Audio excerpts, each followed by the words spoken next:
ಎಲ್ಲರಿಗೂ pharma Pathshala YouTube ಚಾನಲ್‌ಗೆ ಸ್ವಾಗತ. ಇವತ್ತು ನಾವು ಪೋಸೋಲಜಿ ಬಗ್ಗೆ ಈ ವಿಡಿಯೋದಲ್ಲಿ ತಿಳ್ಕೊಳ್ಳೋಣ. ಪೋಸೋಲಜಿ ಅಂದ್ರೆ ಏನು? ಅದರದ್ದು ಡೆಫಿನೇಷನ್ ಮತ್ತೆ ಅದರದ್ದು ಫ್ಯಾಕ್ಟರ್ಸ್ ಯಾವ್ದ್ಯಾವ್ದು ಎಫೆಕ್ಟ್ ಆಗುತ್ತೆ, ಮತ್ತೆ ಡೋಸ್ ಕ್ಯಾಲ್ಕುಲೇಷನ್ ಅದು ರಿಲೇಟೆಡ್ ಈ ವಿಡಿಯೋದಲ್ಲಿ ನೀವು ನೋಡ್ಬೋದು. First definition of posology. The word posology is derived from Greek words posos ಅಂದ್ರೆ how much, logos meaning science. ಎಷ್ಟು ಕ್ವಾಂಟಿಟಿ ಆಫ್ ಡ್ರಗ್ ಒಬ್ರು ಪೇಷಂಟ್‌ಗೆ ಅಡ್ಮಿನಿಸ್ಟರ್ ಮಾಡಿದ್ರೆ ಅವ್ರಿಗೆ ಬಂದಿರೋ ಕಾಯಿಲೆ ವಾಸಿ ಆಗುತ್ತೆ ಇಲ್ಲ ಕಂಟ್ರೋಲಿಗೆ ಬರುತ್ತೆ. ಸೊ ಅದನ್ನ ಪೋಸೋಲಜಿ ಅಂತ ಹೇಳ್ತೀರಿ. ಅಕಾಡೆಮಿಕ್ ಡೆಫಿನೇಷನ್ ಬಂದ್ಬಿಟ್ಟು posology is the branch of medical science which deals with the dose or quantity of drug that can be administered to patient to obtain the desired pharmacological effect. ಅಂದ್ರೆ posology ಒಂದು branch medical science ಅಲ್ಲಿ. ಅದು ಯಾವ್ದ್ರ ಮೇಲೆ deal ಮಾಡುತ್ತೆ ಅಂದ್ರೆ dose or quantity of the drug. For example, ಇವಾಗ ಒಬ್ರು ಪೇಷಂಟ್ ತುಂಬಾ ಫೀವರ್ ಇರುತ್ತೆ. ಸೊ ಅವ್ರಿಗೆ 500 mg ಕೊಟ್ರೆ ವಾಸಿ ಆಗುತ್ತೆ. ಇನ್ನೊಬ್ರು ಪೇಷಂಟ್‌ಗೆ 500 mg ಸಾಲಲ್ಲ. ಯಾಕಂದ್ರೆ ಅವ್ರದ್ದು ಬಾಡಿ ವೆಯ್ಟ್ ಜಾಸ್ತಿ ಇರುತ್ತೆ. ಸೊ ಅದು ತಡ್ಕೊಳಲ್ಲ. ಒಬ್ರು ಪೇಷಂಟ್‌ಗೆ ಇನ್ನೊಬ್ರು ಪೇಷಂಟು ಟೋಟಲ್ ಆಗಿ ಡಿಫ್ರೆಂಟ್ ಇರ್ತಾರೆ.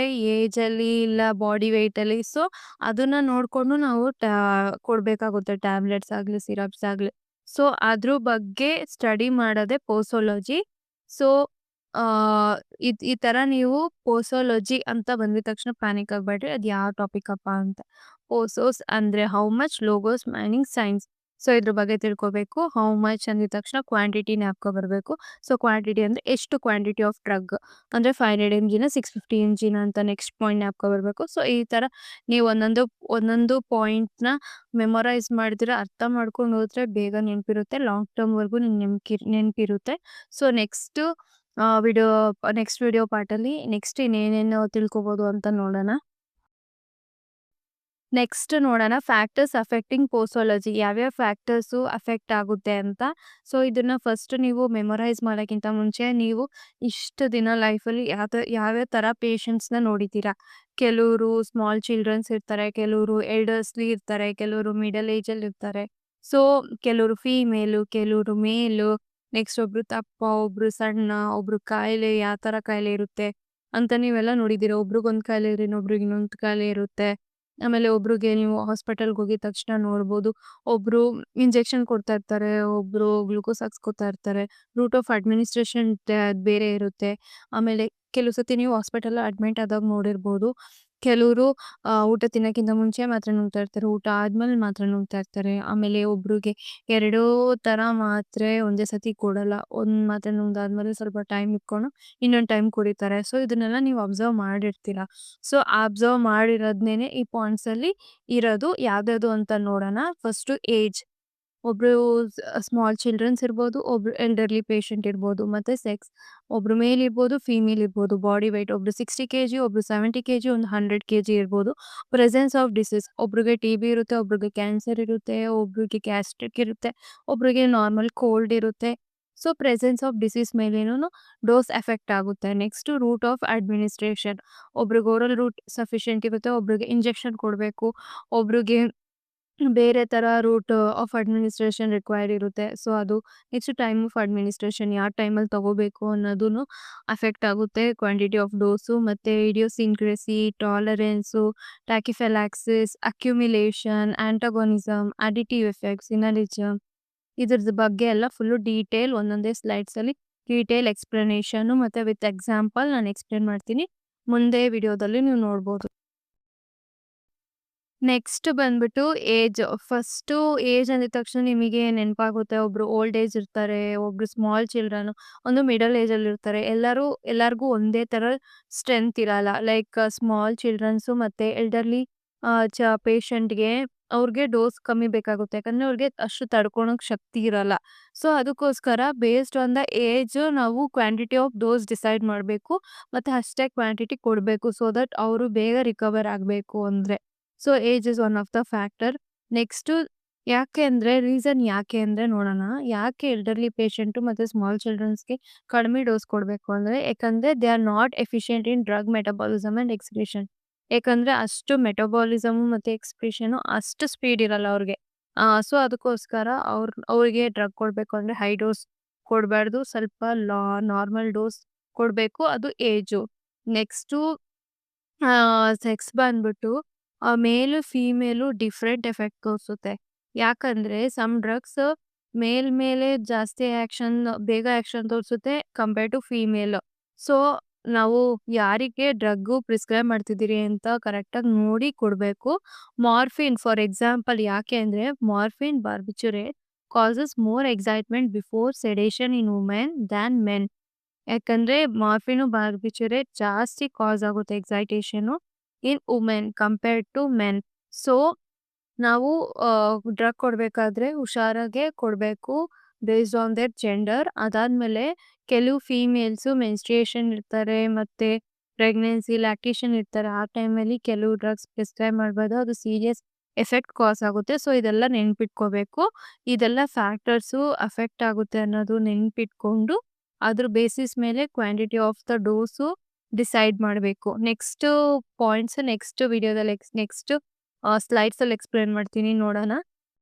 ನೆಕ್ಸ್ಟ್ ಬಂದ್ಬಿಟ್ಟು ಇಡಿಯೋಸಿನ್ಕ್ರಸಿ ಅಂದ್ರೆ ಏನು ಅಂತ ನೋಡೋಣ. It is an abnormal or exceptional response to a drug in individuals. ಅಂದ್ರೆ ಕೆಲವು ಇಂಡಿವಿಜುವಲ್ಸ್‌ಗೆ ಕೆಲವು ಡ್ರಗ್ ಪ್ರಿಸ್ಕ್ರೈಬ್ ಮಾಡಿದ ತಕ್ಷಣ ಅವ್ರಿಗೆ ರಿಯಾಕ್ಷನ್ಸ್ ಅಬ್ನಾರ್ಮಲ್ ರೆಸ್ಪಾನ್ಸ್ ಇರುತ್ತೆ. ಸೊ, ಫಾರ್ ಎಕ್ಸಾಂಪಲ್ ನೋಡೋಣ ಯಾವ ಥರ ಅಂತ. Small doses of aspirin may cause gastric haemorrhage in some patients. ಅಂದರೆ ಸ್ಮಾಲ್ ಡೋಸ್ ಆಫ್ ಆಸ್ಪ್ರಿನ್ ಪ್ರಿಸ್ಕ್ರೈಬ್ ಮಾಡಿದ್ರೂ ಅವ್ರಿಗೆ ಗ್ಯಾಸ್ಟ್ರಿಕ್ ಹೆಮೊರೇಜ್ ಕಾಸ್ ಆಗುತ್ತೆ. ಯಾಕಂದರೆ ಅವ್ರಿಗೆ ಮೇ ಬಿ ಅವ್ರಿಗೆ ಅಸಿಡಿಟಿ ಪ್ರಾಬ್ಲಮ್ ಇರ್ಬೋದು. ಸೊ, ಅದರಿಂದ ಅವ್ರಿಗೆ ಟಾಲರೇಟ್ ಆಗಲ್ಲ. ಸೊ, ಅದನ್ನೆಲ್ಲ ನೆನ್ಪಿಟ್ಕೊಂಡು ಅವ್ರಿಗೆಲ್ಲ ಯಾವ ಥರ ಕಾಯಿಲೆ ಮೊದಲೇ ಇದೆ ಅಂತ ಚೆಕ್ ಮಾಡಿ ಆಮೇಲೆ ಪ್ರಿಸ್ಕ್ರೈಬ್ ಮಾಡಬೇಕಾಗುತ್ತೆ. Next penicillin and sulfonamide may cause severe toxic reaction in sensitive individuals. ಎಲ್ಲರೂ ಪೆನ್ಸಿಲಿನ್ ಇಂಜೆಕ್ಷನ್ ಮತ್ತು ಸಲ್ಫೋನಮೈಡ್ ಎಲ್ಲರೂ ಟಾಲರೇಟ್ ಮಾಡೋಕ್ಕಾಗಲ್ಲ. ಕೆಲವ್ರು ಸೆನ್ಸಿಟಿವ್ ಇಂಡಿವಿಜುವಲ್ಸ್ ಇರ್ತಾರೆ. ಸೊ, ಅವ್ರಿಗೆ ರಿಯಾಕ್ಷನ್ಸ್ ಆಗುತ್ತೆ. ಸೊ, ಅಂಥ ಟೈಮಲ್ಲಿ ಈ ಥರ ಎಲ್ಲ ಪಾಯಿಂಟ್ಸು ಪ್ರಿಸ್ಕ್ರೈಬ್ ಮಾಡೋಕ್ಕಿಂತ ಮುಂಚೆ ನೋಟ್ ಡೌನ್ ಮಾಡಿಕೊಂಡ್ರೆ ಪೇಷಂಟ್ ಕೂಡ ಸೇಫ್ ಇರ್ತಾರೆ. ನೆಕ್ಸ್ಟ್ ಬಂದ್ಬಿಟ್ಟು body weight. Usually average adult dose is calculated for the person weighing 70 kg. So, 70 kg ಒಂದು ಆವ್ರೇಜ್ ಪರ್ಸನ್ ವೆಯ್ಟ್ ಬೇಸಿಸ್ ಮೇಲೆ ಟ್ಯಾಬ್ಲೆಟ್ಸ್ ಕೊಟ್ಟಿರ್ತಾರೆ. ಬಟ್ ಕೆಲವರು ಓವರ್ ವೆಯ್ಟ್ ಪೇಷಂಟ್ಸ್ ಇರುತ್ತೆ. ಅವ್ರಿಗೆ ಅಷ್ಟು ರಿಯಾಕ್ಷನ್ ತೋರಿಸಲ್ಲ. ಸೊ, ಬಾಡಿ ವೆಯ್ಟ್ ಮೇಲೆ ಡೋಸ್ ಡಿಸೈಡ್ ಮಾಡಬೇಕು.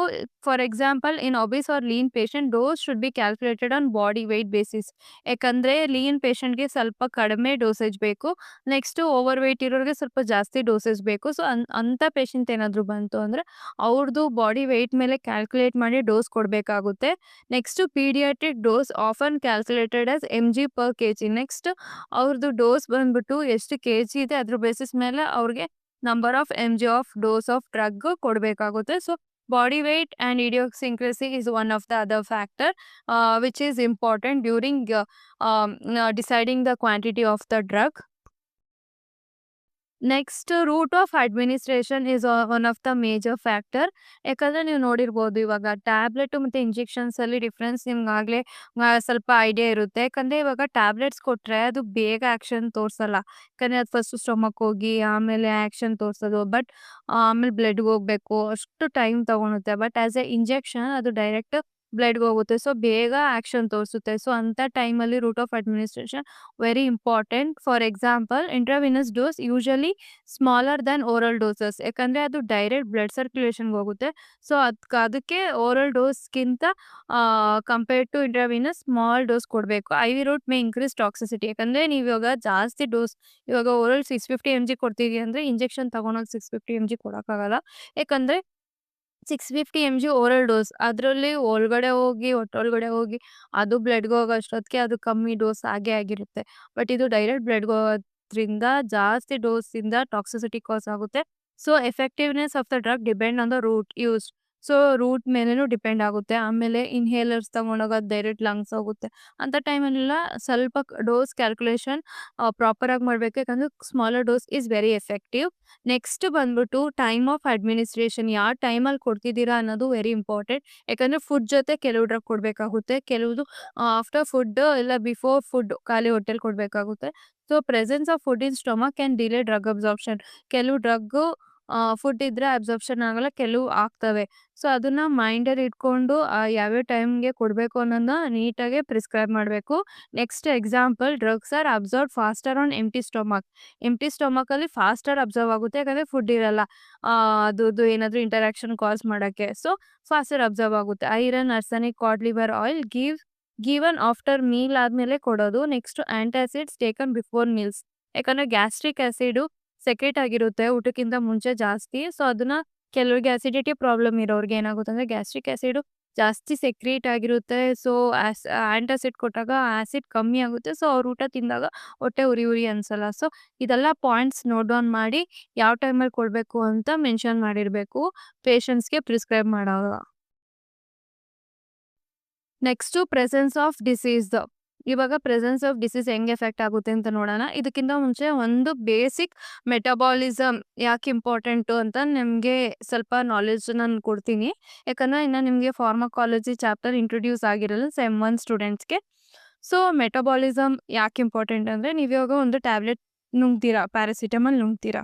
ಸೊ ಅದು ಬಂದ್ಬಿಟ್ಟು ಅದು ನುಂಗಿ ಅದು ಆ್ಯಕ್ಷನ್ ತೋರಿಸಾದ್ಮೇಲೆ ಅದು ಯೂರಿನ್ ಥ್ರೂ ಇಲ್ಲ ಎಕ್ಸ್ಕ್ರೀಟ್ ಆಗಬೇಕು. ಇಲ್ಲ ಅಂದರೆ ಅದು ಬಾಡಿಯಲ್ಲೇ ಇದ್ದು ಟಾಕ್ಸಿಸಿಟಿ ಕಾಸ್ ಆಗುತ್ತೆ. ಸೊ ಅವಾಗ ಏನಾಗುತ್ತೆ ಅಂದರೆ ಲಿವರಲ್ಲಿ ಮೆಟಬಾಲಿಸಮ್ ಆಗುತ್ತೆ. ಸೊ ಅದು ವಾಟರ್ ಸಾಲ್ಯುಬಲ್ ಫಾರ್ಮಾಗಿ ಕನ್ವರ್ಟ್ ಆಗುತ್ತೆ. ಯಾವುದು ಪ್ಯಾರಾಸಿಟಮಲ್ ಯಾವಾಗ ವಾಟರ್ ಸಾಲ್ಯುಬಲ್ ಫಾರ್ಮಾಗಿ ಲಿವರಲ್ಲಿ ಕನ್ವರ್ಟ್ ಆಗುತ್ತೆ ಆವಾಗ ಅದು ಯೂರಿನಿಂದ ಎಕ್ಸ್ಕ್ರೀಟ್ ಆಗುತ್ತೆ. ಸೊ ನಿಮಗೆ ಬಾಡಿಯಲ್ಲಿ ಟಾಕ್ಸಿಸಿಟಿ ಕಡಿಮೆ ಇರುತ್ತೆ. ಬಟ್ ಕೆಲವ್ರಿಗೆ ಲಿವರ್ ಆ್ಯಂಡ್ ಕಿಡ್ನಿ ಪ್ರಾಬ್ಲಮ್ ಇರೋರ್ಗೆ ಏನಾಗುತ್ತೆ ಅಂದರೆ ಡ್ರಗ್ ಮೆಟಬಾಲಿಸಮು ಮತ್ತು ಎಕ್ಸ್ಕ್ರೀಷನ್ನು ತೊಂದರೆ ಆಗುತ್ತೆ. ಸೊ ಇಂಥ ಟೈಮಲ್ಲಿ ಓವರ್ ಡೋಸ್ ಆಫ್ ಟ್ಯಾಬ್ಲೆಟ್ಸ್ ಕೊಟ್ಟರೆ ಅದು ಡ್ರಗ್ಗು ಮೆಟಬಾಲಿಸಮು ಆಗಲ್ಲ, ಎಕ್ಸ್ಕ್ರೀಷನು ಆಗಲ್ಲ. ಅಂಥವ್ರಿಗೆ ಏನು ಮಾಡ್ಬೋದು, ಇಂಜೆಕ್ಷನ್ ಕೊಡ್ಬೋದು. ಯಾಕಂದರೆ ಅದು ಡೈರೆಕ್ಟ್ ಬ್ಲಡ್ಗೆ ಹೋಗುತ್ತೆ, ಆಮೇಲೆ ಎಕ್ಸ್ಕ್ರೀಟ್ ಆಗುತ್ತೆ. ಸೊ ಅಂಥ ಟೈಮಲ್ಲಿ ಮೆಟಬಾಲಿಸಮ್ನ ಅವಾಯ್ಡ್ ಮಾಡೋಕ್ಕೆ ಟಾಪಿಕಲ್ಲು ಮತ್ತು ಇಂಜೆಕ್ಷನ್ ರೂಟ್ ಬಂದಿರೋದು. ಸೊ ಕಿಡ್ನಿ ಮತ್ತು ಲಿವರ್ ಪೇಷಂಟ್ ಇರೋರಿಗೆ ಮ್ಯಾಕ್ಸಿಮಮ್ ಟೈಮ್ ಹೈ ಡೋಸ್ ಕೊಡದೇ ಇರೋಂಗೆ ನೋಡ್ಕೋಬೇಕು. ಅದಾದಮೇಲೆ ಅವ್ರದ್ದು ಬೇರೆ ಆಲ್ಟರ್ನೇಟಿವ್ ರೂಟ್ ಆಫ್ ಅಡ್ಮಿನಿಸ್ಟ್ರೇಷನ್ ಆಯಿತಾ ಅಂತ ನೋಡಬೇಕು. ಸೊ ಅದೇ presence of disease one of the important factor affect ಆಗುತ್ತೆ ಕ್ವಾಂಟಿಟಿ ಆಫ್ ಡೋಸಲ್ಲಿ. ನೆಕ್ಸ್ಟ್ ಎಕ್ಸಾಂಪಲ್ ನೋಡೋಣ. Barbiturates and chlorpromazine show prolonged action in liver cirrhosis. ಜಾಸ್ತಿ ಆ್ಯಕ್ಷನ್ ತೋರಿಸುತ್ತೆ ಲಿವರ್ ಸಿರ್ಹೋಸಿಸ್ ಇರೋ ಕಡೆ ಬಾರ್ಬಿಚುರೇಟು ಮತ್ತು chlorpromazine. Next streptomycin causes toxicity in kidney disease as it is excreted via kidney. ಯಾಕಂದರೆ streptomycin ಎಕ್ಸ್ಕ್ರಿಷನ್ನು through ಕಿಡ್ನಿಯಿಂದ ಆಗೋದ್ರಿಂದ so kidney disease ಇರೋರಿಗೆ ಅದು excretion problem ಆಗುತ್ತಲ್ಲ. ಸೊ ಅದೇನಾಗುತ್ತೆ ಅಂದರೆ ಅಲ್ಲೇ ಸೆಟಲ್ ಆಗಿ ಕಿಡ್ನಿ ಇನ್ನೂ ಎಫೆಕ್ಟ್ ಆಗುತ್ತೆ, ಇನ್ನೂ ಕಾಯಿಲೆ ಜಾಸ್ತಿ ಆಗುತ್ತೆ. ಸೊ ಇದೆಲ್ಲ ಮೈಂಡಲ್ಲಿ ಇಟ್ಕೊಂಡಿರಬೇಕು. ನೆಕ್ಸ್ಟ್ ಪಾಯಿಂಟ್ ಬಂದ್ಬಿಟ್ಟು ಆ್ಯಂಟಗಾನಿಸಮ್ ಅಂದರೆ ಏನು? ಇವಾಗ ನಿಮಗೆ ಗೊತ್ತು ಆ್ಯಂಟಗಾನಿಸಮ್ ಫಿಲಮ್ಸಲ್ಲಿ ನೋಡಿದ್ದೀರಾ. ಆ್ಯಂಟಗಾನಿಸ್ಟ್ ಅಂದರೆ ವಿಲನ್, ಅಂದರೆ ಆ ಡ್ರಗ್ ನಾವು ತಗೊಂಡಿರೋ ಡ್ರಗ್ಗೆ ವಿಲನ್ ಆಪೋಸಿಟ್ ಆ್ಯಕ್ಷನ್ ತೋರಿಸುತ್ತೆ. ಎಕ್ಸ್ಪ್ಲನೇಷನ್ ನೋಡೋಣ ಏನು ಅಂತ. When the action of one drug is opposed by another drug on the same physiological system. ಅಂದರೆ ನೀವು ಇವಾಗ ಸಿಟ್ರಸಿನ್ನು ಮತ್ತು ಪ್ಯಾರಾಸಿಟಮಲ್ ತೊಗೊಂಡ್ಬಿಟ್ಟಿರ್ತೀರ ಒಂದೇ ಸತಿ, ಅವೆರಡಕ್ಕೂ ಆಗಲ್ಲ, ಅವರಿಬ್ಬರು ಎನಿಮೀಸು. ಸೊ ಅದು ಪ್ಯಾರಾಸಿಟಮಲ್ ತೋರಿಸೋ ಆ್ಯಕ್ಷನ್ನು ಇದು ತೋರಿಸಲ್ಲ, ಸಿಟ್ರಸಿನ್ ತೋರಿಸ್ಬೇಕಾಗೋ ಆ್ಯಕ್ಷನ್ನೂ ಅದು ತಡಿತಾ ಇರ್ತದೆ. ಸೊ ಅದನ್ನು ಆ್ಯಂಟಗಾನಿಸಮ್ ಅಂತ ಹೇಳೋದು. ಯಾಕಂದರೆ ಎಕ್ಸಾಂಪಲು ಇದು ಆ್ಯಂಟಗಾನಿಸಮು ಕೆಲವು time important. For example used in the treatment of poisoning ಆಗಿದ್ದಾಗ ಯಾವುದಾದ್ರೂ ಒಂದು ಟ್ಯಾಬ್ಲೆಟು ಎಕ್ಸಸ್ ಡೋಸಿಂದ ನಿಮ್ಮ ಪಾಯ್ಸನಿಂಗ್ ಆಗಿರುತ್ತೆ. ಸೊ ಅಂಥ ಟೈಮಲ್ಲಿ ಅದ್ರದ್ದು ಆಪೋಸಿಟ್ ಡ್ರಗ್ನ ಕೊಟ್ಟರೆ ಈ ಡ್ರಗ್ದು ಆ್ಯಕ್ಷನ್ನ ಕಡಿಮೆ ಮಾಡುತ್ತೆ. ಇವಾಗ ನೀವು ಜಾಸ್ತಿ ಮಾತಾಡ್ತಿರ್ತೀರ, ಸಡನ್ನಾಗಿ ನೀನು ಎನಿಮಿ ಬಂದಿದ ತಕ್ಷಣ ನೀವು ಮಾತಾಡೋದು ಸ್ಟಾಪ್ ಮಾಡ್ತೀರಾ. ಸೇಮ್ ಅದೇ ಥರ ಈ ಜಾಸ್ತಿ ಆ್ಯಕ್ಷನ್ ತೋರಿಸ್ತಾ ಇರುತ್ತೆ ಪ್ಯಾರಾಸಿಟಮಲ್ಲು. ಸೊ ಅದರಿಂದ ಟಾಕ್ಸಿಸಿಟಿ ಕಾಸ್ ಆಗ್ತಾ ಇರ್ತದೆ. ಸಡನ್ನಾಗಿ ಅದ್ರದ್ದು ಎನಿಮಿ ಯಾವುದಾದ್ರೂ ಬಂತು ಅಂದರೆ ಅದು ಆ್ಯಕ್ಷನ್ ನಿಲ್ಲಿಸ್ತದೆ. ಸೇಮೇ ಆ್ಯಂಟಗಾನಿಸಮ್ ಎಫೆಕ್ಟು. ನೆಕ್ಸ್ಟು ಎಕ್ಸಾಂಪಲ್ ಯಾವುದ್ಯಾವುದು ಅಂದರೆ milk of magnesia neutralises acid poisoning. So acid poisoning ಆದಾಗ ಮಿಲ್ಕ್ ಆಫ್ ಮೆಗ್ನೀಷಿಯಾ ಬಂದ್ಬಿಟ್ಟು ಬೇಸು.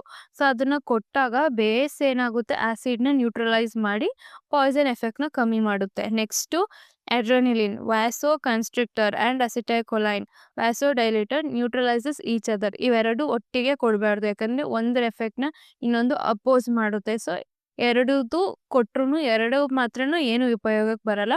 ಸೊ ಇದನ್ನ ಆ್ಯಂಟಗಾನಿಸಮ್ ಅನ್ನೋದು. ಆ್ಯಂಟಗಾನಿಸಮ್ ಅಂದಿದ ತಕ್ಷಣ ಆ್ಯಂಟಗಾನಿಸ್ಟ್ ಅಂತ ನೆನಪಿಟ್ಕೋಬೇಕು. ವಿಲನ್ ಕೆಲಸ ಏನು, ಹೀರೋದು ಎಫೆಕ್ಟ್ನ ಕಮ್ಮಿ ಮಾಡೋದೇ ಕೆಲಸ. ಸೊ ಅದನ್ನೇ ಆ್ಯಂಟಗಾನಿಸಮ್. ನೆಕ್ಸ್ಟು ನೋಡಿದ್ದೀರಾ ಅಕ್ಯುಮಿಲೇಷನ್ ಅಂದರೆ ಏನು ಅಂತ ನೋಡೋಣ. Some drugs accumulate in the body when given repeatedly. ಅಂದ್ರೆ ಕೆಲವು ಡ್ರಗ್ಸ್ ಕೊಟ್ಟಾಗ ಬಾಡಿ ಏನ್ ಮಾಡ್ತದೆ, ಅದನ್ನ ಎಕ್ಸ್‌ಕ್ರೀಟ್ ಮಾಡಕ್ಕಾಗಲ್ಲ. ಎಲ್ಲೋ ಒಂದ್ ಕಡೆ ಅಕ್ಯುಮುಲೇಟ್ ಆಗಕ್ ಸ್ಟಾರ್ಟ್ ಆಗುತ್ತೆ. ಸೊ ಅಂತ ಡ್ರಗ್‌ನ ನಾವು ಐಡೆಂಟಿಫೈ ಮಾಡಿ ಅದನ್ನ ರಿಪೀಟೆಡ್ ಆಗಿ ಕಂಟಿನ್ಯೂಸ್ ಆಗಿ ಕೊಡದೇ ಇರಂಗ್ ನೋಡ್ಕೋಬೇಕು. ಫಾರ್ ಎಕ್ಸಾಂಪಲ್ ಯಾಕೆ ಅಂದ್ರೆ ಆಮ್ ಲೈಕ್ ಡಿಜಿಟಾಲಿಸ್ ಮತ್ತೆ ಎಮಿಟಿ ಅನ್ನೋದು slow excretion from the body. So ಅದನ್ನ ರಿಪೀಟೆಡ್ ಆಗಿ ಇವಾಗ ಪರ್ ಡೇ ಕೊಟ್ಟಿರ್ತೀರಾ ಅನ್ಕೋ. ಪರ್ ಡೇ 2 ಟೈಮ್ಸ್ 3 ಟೈಮ್ಸ್ ಕೊಡದೇ ಇರಂಗೆ ನೋಡ್ಕೋಬೇಕು. ಸೊ ಅದು ಅಕ್ಯುಮುಲೇಷನ್ ಅಂತ ಅರ್ಥ. ಅಕ್ಯುಮುಲೇಟ್ ಆಗೋದು. ಅಲ್ಲೇ ವರ್ಡ್ ಅಲ್ಲೇ ಇದೆ, ಅಕ್ಯುಮುಲೇಷನ್ ಅಂದ್ರೆ ಅಕ್ಯುಮುಲೇಟ್ ಆಗೋದು. ಯಾವ್ದಾಗುತ್ತೆ? Basically drug or medicine accumulate ಆಗೋದು. ನೆಕ್ಸ್ಟ್ ಬಂದ್ಬಿಟ್ಟು ಅಡಿಟಿವ್ ಎಫೆಕ್ಟ್. ಅಡಿಟಿವ್ ಎಫೆಕ್ಟ್ ಅಂದ್ರೆ ವೆನ್ 2 ಆರ್ ಮೋರ್ ಅಡಿಷನ್ ಅಂದ್ರೆ ಏನ್ ಹೇಳು? ಜಾಸ್ತಿ ಆಗೋದಂತ. So when 2 or more drugs are given together and their combined effect equals the sum of individual effect. ಅಂದ್ರೆ ಇವಾಗ 2 ಬೆಸ್ಟ್ ಫ್ರೆಂಡ್ಸ್ ಸೇರಿದಾಗ ಅವ್ರು ಹ್ಯಾಪಿಯಾಗಿರ್ತಾರೆ. ಅಂದ್ರೆ ಒಬ್ರು ಸಿಂಗಲ್ ಆಗಿರೋದ್ಕಿಂತ ಇನ್ನೊಬ್ರು ಬೆಸ್ಟ್ ಫ್ರೆಂಡ್ಸ್ ಸೇರಿದಾಗ ಅವರು ಹ್ಯಾಪಿನೆಸ್ ಇನ್ನ ಡಬಲ್ ಆಗುತ್ತೆ. ಸೊ ಅದೇ ರೀತಿ 2 ಡ್ರಗ್ಗು ಒಂದೇ ಸತಿ ಕೊಟ್ಟಾಗ ಅದ್ರದ್ದು ಆಕ್ಷನ್ ಜಾಸ್ತಿ ಆಗುತ್ತೆ. ಸೊ ಅದನ್ನೇ ಅಡಿಟಿವ್ ಎಫೆಕ್ಟ್ ಅನ್ನೋದು. ಫಾರ್ ಎಕ್ಸಾಂಪಲ್ ಎಫಿಡ್ರಿನ್ ಮತ್ತೆ ಅಮೈನೋಫೈಲಿನ್ ಕೊಡ್ತಾರೆ ಯಾವಾಗಂದ್ರೆ ಬ್ರಾಂಕೈಲ್ ಅಸ್ತಮಾ ಇದ್ದಾಗ. ಸೊ ಅವೆರಡು ಜೊತೆಗೆ ತಗೊಂಡಾಗ ಆಕ್ಷನ್ ಇನ್ನೂ ಜಾಸ್ತಿ ಆಗುತ್ತೆ. ಸೊ ಅದನ್ನೇ ಅಡಿಟಿವ್ ಎಫೆಕ್ಟ್ ಅಂತ ಹೇಳೋದು. ನೆಕ್ಸ್ಟ್ ಬಂದ್ಬಿಟ್ಟು ಸಿನರ್ಜಿಸಮ್ ಅಂದ್ರೆ ಗೊತ್ತು, ಅದು ಹೀರೋ ಇಂಗ್ರೀಡಿಯೆಂಟ್. ಅಂದ್ರೆ ಇವಾಗ ಒಂದು drug like when 2 drugs are combined to increase therapeutic effect especially when 1 drug is alone. ಅಂದ್ರೆ ಇದು ಹೀರೋ ಇಂಗ್ರೀಡಿಯೆಂಟ್. ಈ ಹೀರೋನ ನೀನು ಇನ್ನೊಂದು ವೀಕ್ ಇಂಗ್ರೀಡಿಯೆಂಟ್ಸ್ ಜೊತೆ ಹಾಕಿದಾಗ ಏನಾಗುತ್ತೆ ಅಂದ್ರೆ ಆ ವೀಕ್ ಇಂಗ್ರೀಡಿಯೆಂಟ್ ಆಕ್ಷನ್ ಇನ್ಕ್ರೀಸ್ ಮಾಡುತ್ತೆ. ಫಾರ್ ಎಕ್ಸಾಂಪಲ್ ಇವಾಗ ಒಬ್ರು ಟಾಪರ್ನ ಒಬ್ರು ವೀಕ್ ಸ್ಟೂಡೆಂಟ್ಸ್ ಜೊತೆ ಕಂಬೈನ್ ಮಾಡಿದ್ರೆ ಆ ಟಾಪರ್ ಸ್ವಲ್ಪ ವೀಕ್ ಸ್ಟೂಡೆಂಟ್ಸ್ದು ಮಾರ್ಕ್ಸ್ನ ಇನ್ಕ್ರೀಸ್ ಮಾಡ್ತಾರಲ್ಲ, ಸೇಮ್ ಅದೇ ಥರನೇ ಒಂದು ಡ್ರಗ್ ಇನ್ನೊಂದು ಜೊತೆ ಕಂಬೈನ್ ಮಾಡಿದ್ರೆ ವೀಕ್ ಆಗಿರೋ ಡ್ರಗ್ದು ಆ್ಯಕ್ಷನು ಇನ್ನೂ ಜಾಸ್ತಿ ಆಗುತ್ತೆ. ಅದನ್ನೇ ಸಿನರ್ಜಿಸಮ್ ಅನ್ನೋದು. For example procaine plus adrenaline. ಇದರಲ್ಲಿ ಏನಾಗುತ್ತೆ ಅಂದರೆ ಅಡ್ರಿನಲೈನ್ ಪ್ರೊಕೈನ್ ಆ್ಯಕ್ಷನ್ ಇನ್ಕ್ರೀಸ್ ಮಾಡುತ್ತೆ. Increases the duration of action of procaine. So ಅದನ್ನೇ ಸಿನರ್ಜಿಸಮ್ ಅನ್ನೋದು. ಸಿನರ್ಜಿಸಮ್ ಬಂದ್ಬಿಟ್ಟು ಅಪೋಸಿಟ್ ಆಫ್ ಆಂಟಗೋನಿಸಮ್. ಆಂಟಗೋನಿಸಮ್ ಅಂದರೆ ಅದು ವಿಲನ್ನು, ಸಿನರ್ಜಿಸಮ್ ಅಂದರೆ ಹೀರೋ ಇಂಗ್ರೀಡಿಯೆಂಟ್. ನೆಕ್ಸ್ಟ್ ಪಾಯಿಂಟ್ ಬಂದ್ಬಿಟ್ಟು ಟಾಲರೆನ್ಸ್. ಇವಾಗ ಕೆಲವು ಪೇಷಂಟ್‌ಗೆ ಟಾಲರೆಂಟ್ ಆಗ್ಬಿಟ್ಟಿರುತ್ತೆ ಡ್ರಗ್ಗು. ಇವಾಗ 500 mg ಆಫ್ ಪ್ಯಾರಾಸಿಟಮಾಲ್ ಅವರು ಡೈಲಿ ತಗೊಂತಾ ಇರ್ತಾರೆ. ಬಟ್ ಅದೇನು ಎಫೆಕ್ಟ್ ತೋರಿಸಲ್ಲ ಒಂದು ಪಾಯಿಂಟಲ್ಲಿ. ಯಾಕಂದ್ರೆ ಅದು ನಾರ್ಮಲ್ ಆಗೋಗಿರುತ್ತೆ. ಸೊ ಅವ್ರಿಗೆ 650 mgಗೆ ಅಪ್‌ಗ್ರೇಡ್ ಮಾಡ್ತಾರೆ. ಸೊ ಸೇಮ್ ಎಫೆಕ್ಟ್ ತೋರ್ಸಕ್ಕೆ. ಅದನ್ನೇ ಟಾಲರೆನ್ಸ್ ಅನ್ನೋದು. A condition where higher doses are required to produce the same response. So high dose of drug ಬೇಕು ಅವ್ರಿಗೆ to produce the same response. ಅದನ್ನೇ ಟಾಲರೆನ್ಸ್ ಅನ್ನೋದು. ಸೊ ಪೇಷಂಟ್‌ಗೆ ಪ್ರಿಸ್ಕ್ರೈಬ್ ಮಾಡೋಕ್ಕಿಂತ ಮುಂಚೆ ಅದನ್ನ ಕನ್ಫರ್ಮ್ ಮಾಡಬೇಕು. ನೀವು ಆಲ್ರೆಡಿ ಪ್ಯಾರಾಸಿಟಮಾಲ್ 500 mg ತಗೊಂತಿದ್ದೀರಾ ಫಾರ್ ಲಾಂಗ್ ಟೈಮ್ ಅಂತ. ಸೊ ಅವ್ರು ತಗೊಂತಿದ್ದಾರೆ ಅಂದ್ರೆ ಅವ್ರಿಗೆ 650 mg ಸಜೆಸ್ಟ್ ಮಾಡಬೇಕು. ಸೊ ಅದನ್ನೇ ಟಾಲರೆನ್ಸ್ ಅಂತ ಹೇಳೋದು. Next very important topic of posology, methods of paediatric dose calculations. So paediatric dose calculation ತುಂಬಾ ಟಫ್ ಟಾಪಿಕ್ ಅಂತ ಏನಿಲ್ಲ. ತುಂಬಾ ಈಸಿ ಟಾಪಿಕ್. ಯಾಕಂದ್ರೆ ಇದರಲ್ಲಿ ಅದ್ರದ್ದು ನೇಮು ಮತ್ತೆ ಅದ್ರದ್ದು ಫಾರ್ಮುಲಾ ಜ್ಞಾಪಕ ಇಟ್ಕೊಂಡ್ರೆ ಈಸಿಯಾಗಿ ನೀವು ಓನ್ ಎಕ್ಸಾಂಪಲ್ ಕೊಟ್ಕೊಂಡು ಎಕ್ಸ್‌ಪ್ಲೇನ್ ಮಾಡ್ಬೋದು. ಫಸ್ಟ್ ನೋಡೋಣ ಯಾವ ಮೆಥಡ್ ಅಂತ. ಯಂಗ್ ಫಾರ್ಮುಲಾ ಅದ್ರಲ್ಲೇ ಇದೆ, ಯಂಗ್ ಅಂತ ಇದೆ. So based on the age basis ಮೇಲೆ ಇದು ಕ್ಯಾಲ್ಕುಲೇಟ್ ಮಾಡೋದು.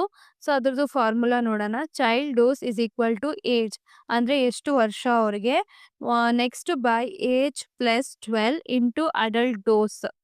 ಸೊ ಇದರಲ್ಲಿ ಅಡಲ್ಟ್ ಡೋಸ್ ಅಂದ್ರೆ ಇವಾಗ ನಾರ್ಮಲ್ ಪೇಷಂಟ್‌ಗೆ ಫೀವರ್ ಬಂದಿರುತ್ತೆ. ಅದೇ ಸೇಮ್ ಫೀವರು ಮಗುಗೆ ಬಂದಿರುತ್ತೆ. ಸೊ ಇವಾಗ ನಾರ್ಮಲ್ ಪೇಷಂಟ್‌ಗೆ 500 mg ಕೊಡ್ತೀರಾ. ಬಟ್ ಮಗುಗೆ ಅಷ್ಟು ಕೊಡೋಕ್ಕಾಗಲ್ಲ, ಡೋಸ್ ಜಾಸ್ತಿ ಇದೆ. ಸೊ ಹೆಂಗ್ ಕ್ಯಾಲ್ಕುಲೇಟ್ ಮಾಡ್ತೀರಾ ಅಂದ್ರೆ ಈ ಥರ Young's formula. So adult dose of paracetamol 500 mg ಕೊಡ್ತಿದ್ದೀರಾ ಮಿಡಲ್ ಏಜ್ ಪೀಪಲ್‌ಗೆ. ನೆಕ್ಸ್ಟ್ ಚೈಲ್ಡ್ ಏಜ್ ಬಂದು 4 ಇಯರ್ಸ್. ಸೊ 4 ಇಯರ್ಸ್‌ನ ಏಜಲ್ಲಿ ಹಾಕಿ ಅಡಲ್ಟ್ ಡೋಸ್ 500 mg ಹಾಕ್ತೆ 125 mg ಬರುತ್ತೆ. So it is a child ಡೋಸ್‌ಗೆ 125 mg ಕೊಟ್ರೆ ಸಾಕು. So it is a Young formula. Next ಬಂದ್ಬಿಟ್ಟು ಫ್ರೈಡ್ಸ್ ಫಾರ್ಮುಲಾ ಫಾರ್ ಇನ್ಫ್ಯಾಂಟ್ಸ್. ಇದು ಯಾರಿಗೆ ಯೂಸ್ ಆಗುತ್ತೆ ಅಂದ್ರೆ ಚಿಲ್ಡ್ರನ್ ಬಿಲೋ 1 ಇಯರ್. ಫಾರ್ಮುಲಾ ಬಂದ್ಬಿಟ್ಟು child dose is equal to age. ಇದು ಮಂತ್ಸಲ್ಲಿ ಕ್ಯಾಲ್ಕುಲೇಟ್ ಮಾಡುತ್ತೆ. ಯಾಕಂದ್ರೆ ಬಿಲೋ 1 ಇಯರ್ ಅಂದ್ರೆ ಮಂತ್ಸಲ್ಲೇ ಕ್ಯಾಲ್ಕುಲೇಟ್ ಮಾಡೋಕ್ಕಾಗೋದು. By 150 into adult dose. Adult dose ಗೊತ್ತು ಯಾವಾಗಲೂ 500 mg.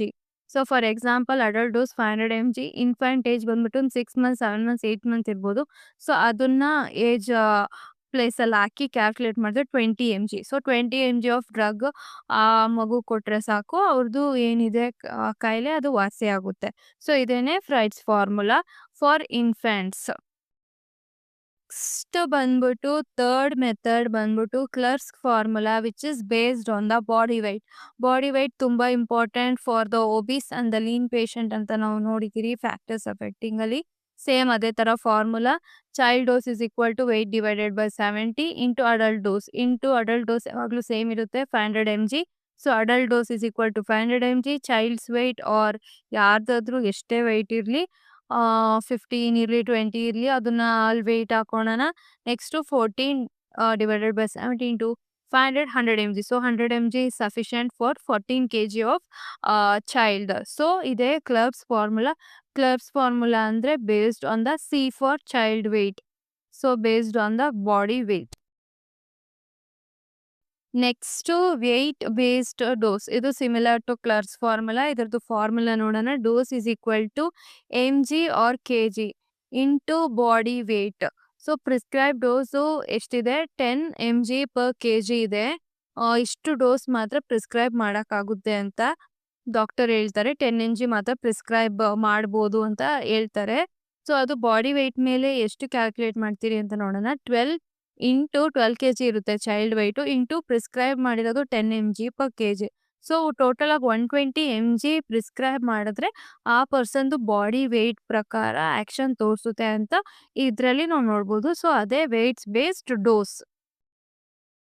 ನೆಕ್ಸ್ಟ್ ಬಂದ್ಬಿಟ್ಟು ಬಾಡಿ ಸರ್ಫೇಸ್ ಏರಿಯಾ ಮೆಥಡ್. ಇದು most accurate method.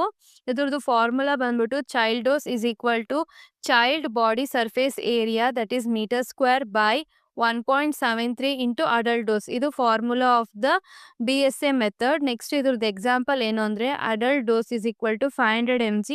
Child BSA ಬಂದ್ಬಿಟ್ಟು 0.86 ಮೀಟರ್ ಸ್ಕ್ವೇರು ಅಂದರೆ body surface area. So body surface ಏರಿಯಾನ ಅಲ್ಲಿ ಚೈಲ್ಡ್ ಬಾಡಿ ಸರ್ಫೇಸ್ ಏರಿಯಾದಲ್ಲಿ ಹಾಕಿ ಕ್ಯಾಲ್ಕುಲೇಟ್ ಮಾಡಿದ್ರೆ 248 mg ಕೊಡುತ್ತೆ.